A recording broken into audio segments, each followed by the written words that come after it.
அது என்ன அப்படிங்கிறத சொல்லிகிட்டு இருந்தாங்க. நம்ம வானிலை அறிக்கை கூட நிறைய சொல்லிகிட்டு இருந்தாங்க. மேக வெடிப்பு தான், அது மேகங்கள் வந்து நகர்ந்துக்கிட்டே போகுது, அது ஒரு இடத்துல நிற்கலை, சென்னையில் மட்டும் இல்லை எல்லா இடத்துலையுமே இந்த மாதிரி போயிட்டுருக்குது அப்படின்னு சொல்லிட்டு இருந்தாங்க. அந்த மேக வெடிப்பு வந்து ஃபெஞ்சல் புயல் உருவாகி நிறைய அந்த நதிகள்லாம் இருக்குது இல்லைங்களா, அதில் தண்ணி நிறைய வந்ததுனால தான், அதாவது அந்த நீர்மட்ட அளவு அதிகமாக வந்ததுனால தான் இந்த அசம்பாவிதம் நடந்தது அப்படின்னு சொல்லிட்டு சொன்னாங்க.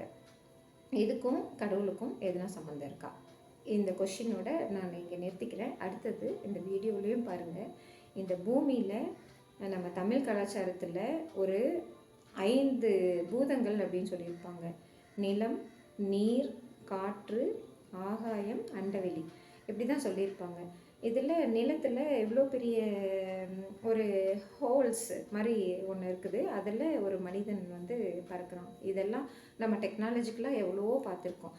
அந்த மனிதன் போகிறது மட்டும் தான் நம்ம பார்க்கணுமா? இல்லை, அப்படியெல்லாம் கிடையாது. சரி,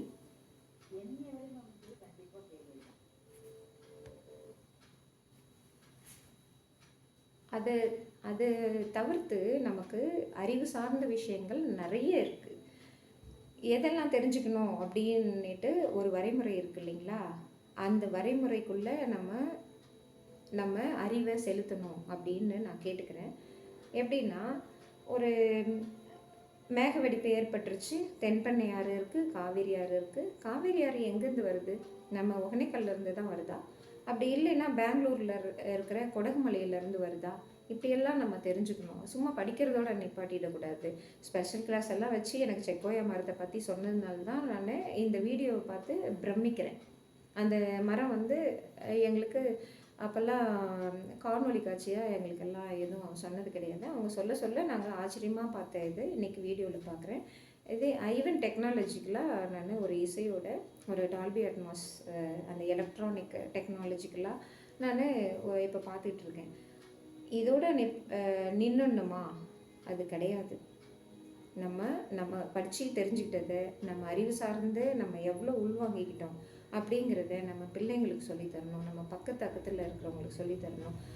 பக்கத்தில் இருக்கிறவங்கெல்லாம் என்ன பண்ணுறாங்க? நகை போடுறாங்களா, இல்லை எதனா சாப்பிட்றாங்களா, இல்லை வேறு எதனா வீடு வாங்கிட்டாங்களா, இதை பார்க்குறத தவிர்த்து அவங்களோட பாதுகாப்பு என்ன இந்த பூமியில்?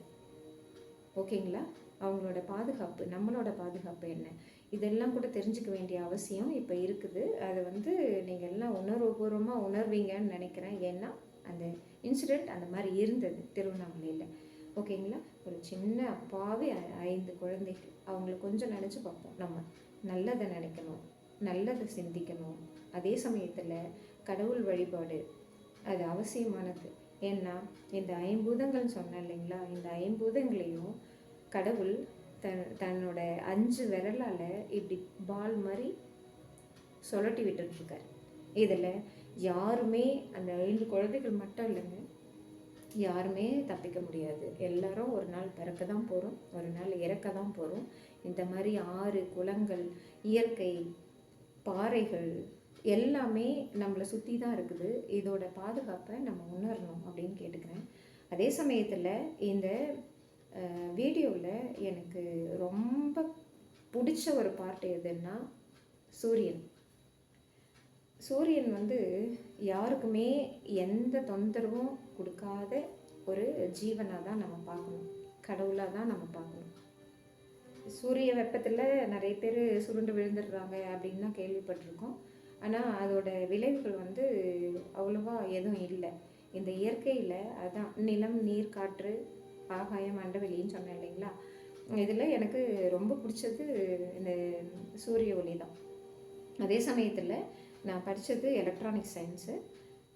இப்போல்லாம் லேட்டஸ்ட் டெக்னாலஜியாக சூரிய ஒளி மின்சாரம்னு வந்திருக்கு. இது எவ்வளோ தூரத்துக்கு நம்மெல்லாம் யூஸ்ஃபுல்லாக எடுத்துக்கிறோம் அப்படின்னு எனக்கு தெரியலை.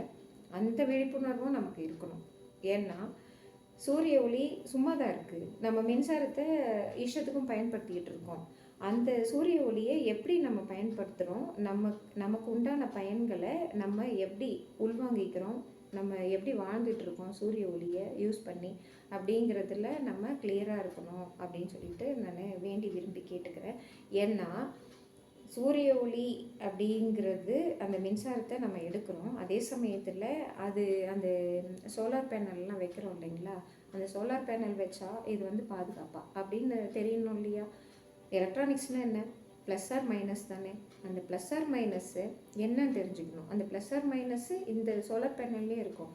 மேலேருந்து வர்ற சூரிய ஒளி திடீர்னு மழை தூரிச்சுன்னா அந்த மேகத்தில் இருக்குது பாருங்கள், அந்த ப்ளஸ் ஆர் மைனஸ் வந்து இதில் படுறதுக்கு வாய்ப்புகள் இருக்குது.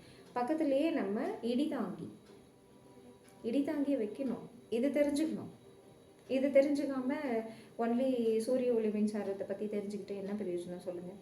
டெக்னாலஜிக்கலாக எல்லாமே தெரிஞ்சுக்கணும். நம்ம இயற்கையை, நம்ம கடவுள் கொடுத்த அந்த இயற்கையை வந்து எப்படி யூஸ் பண்ணிக்கிறோம் அப்படிங்கிறது தான், நம்ம அறிவை வளர்த்துக்கிறது தான் இந்த பூமியில் பிறந்ததுக்கான ஒரு நல்வாய்ப்பாக நம்மெல்லாம் தெரிஞ்சுக்கணும். அதே சமயத்தில் இந்த உலகத்தில் இருக்கிற மாந்தர்களை எல்லாம் நினச்சி பார்க்கும்போது இந்த மாதிரி ஒரு பெரிய சூறாவளியாக வரணும். நல்லதை நினச்சி, நல்லதையே திங்க் பண்ணி, நல்லதையே யோசித்து, நல்லதையே சிந்தனை பண்ணி, நம்ம கூட வாழ்கிற குழந்தைங்க, பெரியவங்க எல்லாரும், பெண்கள் எல்லாரையுமே நல்ல பாதுகாப்பாக வச்சுக்கணும். இந்த சிந்தனைகள் நமக்குள்ளே வளரணும். இந்த சிந்தனை வளர்ந்துருச்சுன்னா நம்ம ஸ்ரீரங்கத்தில் இருக்கார் பாருங்க, யார்,